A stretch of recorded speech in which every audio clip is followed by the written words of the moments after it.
Greetings, ladies and gentlemen, and welcome back to another episode of Game Discussion. It's been a while, but I haven't really had anything that I wanted to address, but that looks like that's going to be changing very soon, considering what is currently happening in the gaming scene. All of these things happening is going to fix that lack of content right up. So, just hopping right on into this, let's just go ahead and get to the meat and potatoes of this video. I'm not sure how long this is going to be, but let me just go ahead and begin. There's this thing going around right now where apparently gaming is pretty much becoming unplayable in the sense that, consoles, particularly Sony right now is the main thing that I'm hearing right now, are just making it to where, you literally just can't play a game after a certain amount of time passes, whether that's years or whatnot. And it's really bad to the extent that you can't even play a physical game. It's not just digital, you can't even play a physical game.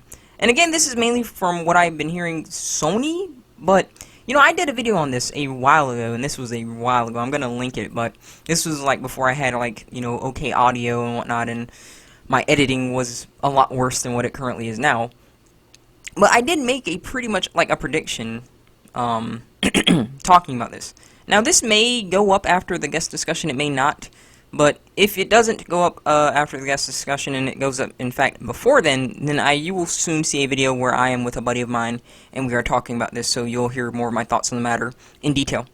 But continuing on with this video, for starters, I want to say that, I have been without internet, and let me just get to the point, this is going to get what I am, this is going to help where I'm trying to come from. I've been without internet, for a bit now, right? And during that time, I've learned just how important it is to have access to physical copies. This situation, in relation to, gaming and whatnot, with what Sony's doing, has pretty much thrown that out of the window by saying, screw the physical copies and even screw the digital copies, because eventually you just can't play them at all.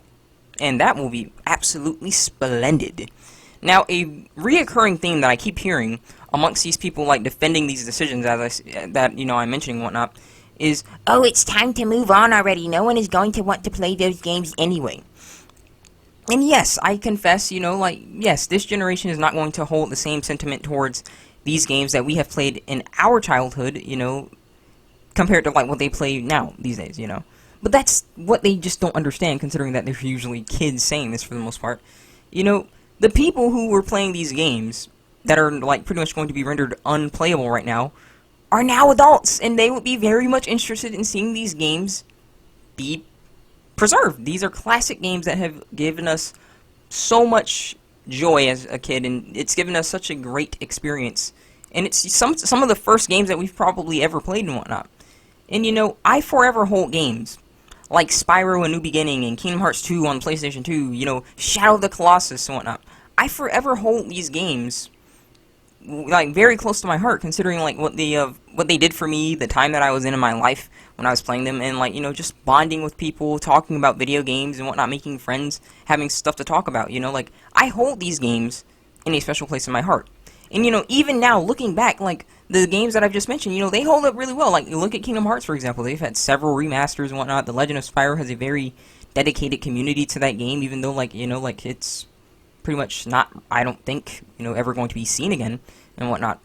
The experiences provided by those games and the communities that they gave birth to, gives future developers a good example to follow, which in today's world of loot boxes and season passes with DLC after DLC, it's pretty much becoming more and more uncommon to see a very, well thought out game that feels complete without having to worry about DLCs and season passes and whatnot.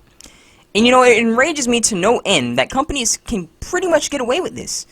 And, the reason that they can is pretty much, when you get a console and whatnot, you pretty much have to agree to TOS, which is, terms of service and whatnot. And this is, where they pretty much just get full control because, they force you to agree to TOS because they're yeah, there's 25 pages, and people are well, I wouldn't be able to read that anyway because it's too boring and whatnot. But, I mean, what are you going to do? What are you gonna do? You're gonna say no and then not be able to play the freaking thing that you just spent hundreds of dollars on? There's just no way. It's just contracts in general, right? Contracts are just those things where they just pretend to give you the choice, and it's oh, you can choose to use it or just refuse. But in actuality, if you've already spent money and whatnot, what are you really gonna do? Are you honestly gonna say that you're gonna buy a game and you're gonna have TOS, and there's BS in that TOS and whatnot that pretty much takes away stuff that you have the right to own and whatnot, and they just say, well, you can always disagree, and then you just don't have, you have no way to use your console. You know what I mean? It's just pretty much the illusion of choice in that sense. And, you know, these companies are making the choice to become more and more like, you know, games as a service oriented, like more Netflix, if you will. You know, it's just a massive loss for us. It's a massive loss for us gamers, especially those of us who value, you know, owning something. Because as I stated before, you know, being without internet for this long has really taught me, like, the only real games that I'm going to own, pretty much, are the ones that I own physically. You know, like, because if anything happens, you know, like, digitally, like, if some kind of, like, I don't know, some kind of glitch happens in the PS4, or something happens with my account, it gets hacked or something, boom, all of the games that I have on my PS4 are either gone, or they get a massive bloody lock on them, and I'm unable to use them anymore. You know what I mean? Like, so, when I'm thinking about this and whatnot, like, the only really good thing about this is the fact that this is getting so much attention. And, you know, I'd say that I think the best way that we could combat this, first and foremost, is, again, you know, continuing to give this attention and continuing to, like, say, hey, get your crap together and whatnot.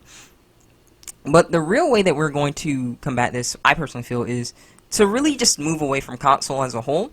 And, you know, people may be like, oh, TCD, are you one of these PC Master Race guys? Well, no, I'm not necessarily saying that in that sense. And, you know, I understand, like, where this is sounding and, like, how this sounds. But, you know, just keep in mind that there is pretty much little difference between consoles and PCs now. You know, back in the early days, like, they were pretty much, like, you know, really mini computers and whatnot. They had, like, you know, a few similarities to computers and whatnot, like, you know, PS1, PS2 and whatnot. But now they pretty much just straight up have, like, most of the hardware that a PC does and whatnot. And when you think about it, you know, consoles, you know, there's a few things that, you know, we have issues with, and personally I don't see how you cannot have issues. For example, pay-to-play. That's freaking atrocious. And then you got stuff like BS Plus, where it's like, either, yo, you want to play these games that you really, you know, enjoyed as a kid? You know, like, instead of making them backwards compatible, let's just go ahead and have you stream them, you know, like, that's lovely and whatnot. You know, like, and with this entire ordeal, it's really just becoming pretty pricey. I mean, just look at the new, consoles as a whole, like, you know, that's pretty pricey. There's not many people that are going to be able to, you know, just pay for that right away, which is why the people that do have them and whatnot get, you know, a bit of views on their videos when they're unboxing and whatnot, because most people are just not going to be able to buy them right away.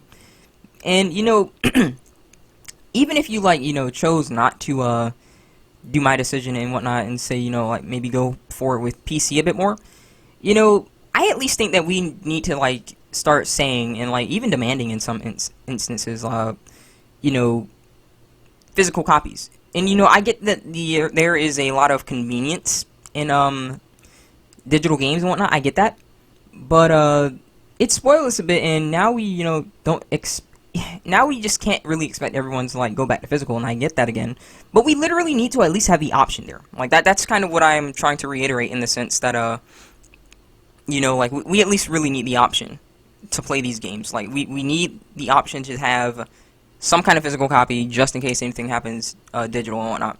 And I mean that in a sense, like, you know, for everything. I mean that for Sony, I mean that for Xbox, and I even mean that for PC. Back in the day, a lot of games on PC, you know, you had CD-ROM and whatnot. We need physical games and whatnot. Like, that's the only way that we're going to be able to preserve some of these things.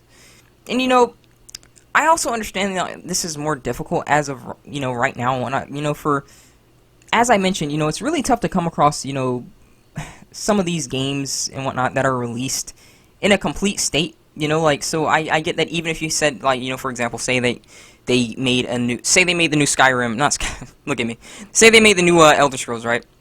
You know for a fact that it's going to have a bunch of DLC and whatnot, and if they made that online, like freaking ESO, then it's going to have a bunch of seasons and whatnot, so that's really going to put a wrench into the matter and whatnot. That's really going to mess up the gears, if you will. So I get that that's going to be a lot more difficult, but I'm pretty much, you know, just trying to imply that, you know, like, I just really think, like, we need to just have the option for physical games. For the sake of gaming preservation and whatnot, we really just need the option and whatnot. And even if it's just in less quantity, like, say that they don't make nearly as many physical copies anymore, and they're just mainly making digital, but they're still physical copies, I'd still be fine with that, because at least the people who still want to buy physical games can and whatnot. And if they need to stock up on more, then and, like, a lot of physical copies are being sold again, then, you know, supply and demand, they'll obviously start making more again. So, you know, that will help combat this said problem. But, you know, that's just one man's thoughts on the matter. What are yours? I'd really love to know what you guys think on this. And, you know, If you like what I'm doing, feel free to subscribe, considering that that's the best way to support this channel. And as always, rate the video what you think it deserves. Tell me what you want to see in the future in the comments below. Feel free to check out my Amino, linked in the comments, as well as my BitChute, linked in the About Me page of my channel. I would like to thank you all for watching. God bless, and I will see you next time.